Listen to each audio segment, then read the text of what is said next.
Hello and welcome. In this video, I want to teach you how to do an SBAS search within Vertex.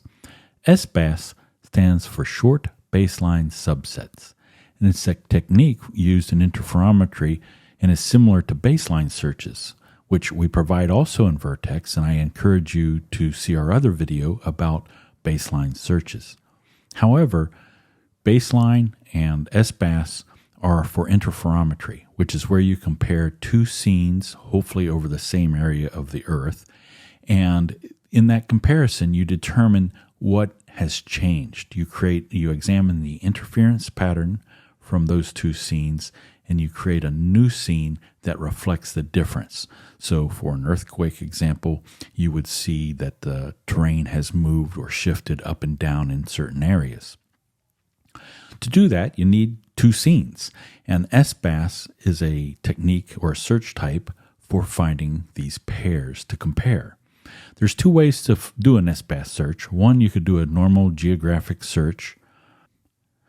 When you get the results back, you can scroll down, and in this one, it doesn't know right now that it could do interferometry with it. It doesn't have enough data to know that it's possible. But there are scenes as you go down where you will be able to see these buttons highlight, and you could potentially do an SBAS search by just clicking this, and it's going to take this scene as a reference point and find other scenes that could possibly use for interferometry. So that's one approach. Another approach is just to do an SBAS search. And you could do this with me. We're going to just take the example scene that we have here. I'm going to paste it in and do a search. Vertex is going to look at the scene you provide and try to find other scenes similar or in that area to potentially do interferometry with. And so here on each of these, you can see that there's a pair. And in the middle, we show you some metadata about each one of those scenes in that pair. Over on the right, you see this fuzzy kind of caterpillar graph. And that is a representation of all the scenes that are in the result. And it looks kind of funky, but we can zoom in and you can see the different pairs. And each one of these lines highlights a pair that could be potentially examined. And you click on it, we scroll on the left to that area. You can find out where this is on the Earth by zooming to the results, and we'll show you where on the Earth those scenes are located. And as you click on different lines, we're going to highlight the different scenes that are potentially being used. And you see 471 pairs, but you don't see 471 rectangles here. It's because they're so close, they're so similar on the Earth that they are appearing as one. But the more you zoom in and you play with it, you're going to see that each one of these is potentially a different representation. You're also seeing here on the graph this icon telling you that gaps are detected. And that means, for example, here, these two aren't correlated enough. They're being excluded by either the number of days between the two scenes or the distance of the satellite over the perpendicular baseline.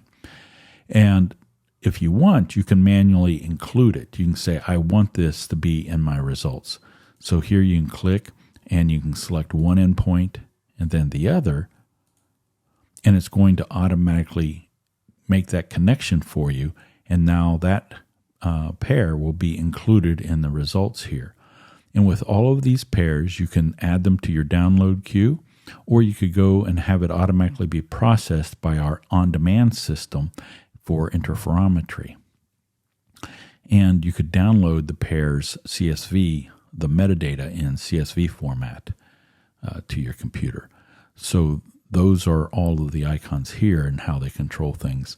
You've seen here where we could zoom to fit, and that's going to take the graph and back out and so that you can see all of it. Or you can then potentially zoom in or zoom out manually. And this is for managing your custom pairs, adding them, deleting them, and stopping the process of adding custom pairs. You also have this SBAS filters, and it's going to pull up a screen for criteria. You could change dates up here if you wanted. And by default, it doesn't filter out the position. Are they overlapped or not? It thinks that they are, or has some indication they should be able to be stacked and create an interferogram, but there's no guarantee that it's the same place on Earth. Maybe for some reason, they're in different places. This control here will let you say, well, we have to have some overlap, or we have to have at least 50% overlap. And you see when I selected 50% overlap, the number of pairs changed. It's now 439, and without that filter, it is 472. So that will help whittle it down to things that might be of interest to you. As well as here, you can control the number of days. We're saying that the pairs have to be 12 days apart or less. The image has to have been taken 12 days or less apart. You can expand that, and you saw the graph get denser with connections here. You went up to 620 pairs. You can control the maximum date between them and the minimum. Let's say if you wanted, for any reason, the days between 5 and 12, there have to be at least 5 days between the two dates and no more than 12. The same with the perpendicular baseline. You can change this number here, and you will see that it's become less dense over here. And so that is how you find pairs of scenes to perform interferometry on. I hope that helps you, and please again check out our baseline search if you're interested in more of this technique, and I hope to see you in the next video.